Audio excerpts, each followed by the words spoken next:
Roots of the club are back to alpine climbing, and we have here tonight, somebody who really has an amazingly distinguished record in the world of alpine climbing. And I've been privileged to go on several expeditions with this man. I've learned a lot from him. I've learned how to take naps when it's raining, how to spend days in a snow cave without losing my mind, how to make martinis in a snow cave when you don't have any olives. Things like that, are invaluable experiences that really can help you become an alpine climber.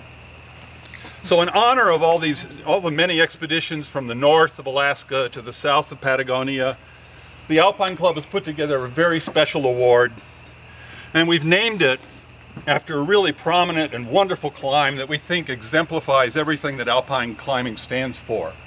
And that is Jim Dannini. Going up, Jim. Come on, Jim. Get up there, Jim. And we're awarding Jim Dannini the third Pillar of Dana Award in honor of his alpine climbing resume.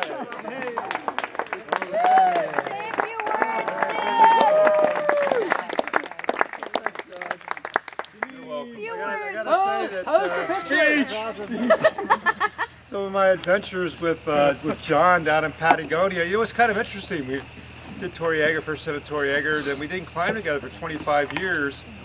In fact, John even got out of climbing, but he stayed fit playing basketball and riding bikes, and then he got back into climbing, and next thing you know, we're back down in Patagonia in a really, really remote part of the world. It was kind of fun, and we went to Alaska.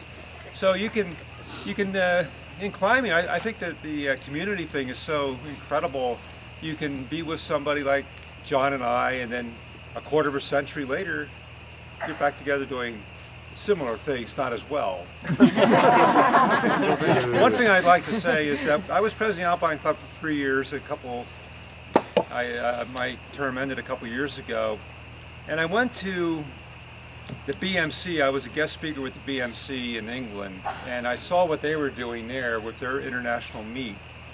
And so I came back, and I think that the only legacy I'll leave behind from my 3 years as president was starting this event, the International Climbers Meet. And partly I did it because during that time it was the second administration of W, and I would go around the world and get beaten up by you Americans. How could you have elected him the second time? And I thought that actually people were kind of hostile. And I said, America. I've been over 50 countries because of my climbing, and Americans are some of the most hospitable people on the planet. I thought, well, let's bring people in, and we're all the same tribe. Climbers are all in the same tribe. That first climbing event we had in Indian Creek, we had 26 different countries.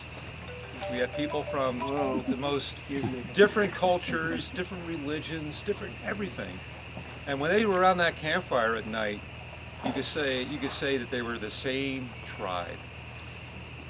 And that's what I think is wonderful about climbing, and bringing people from different backgrounds and different countries together. So all the friendships that develop, and the fact that they can see that people are more alike than they are not alike.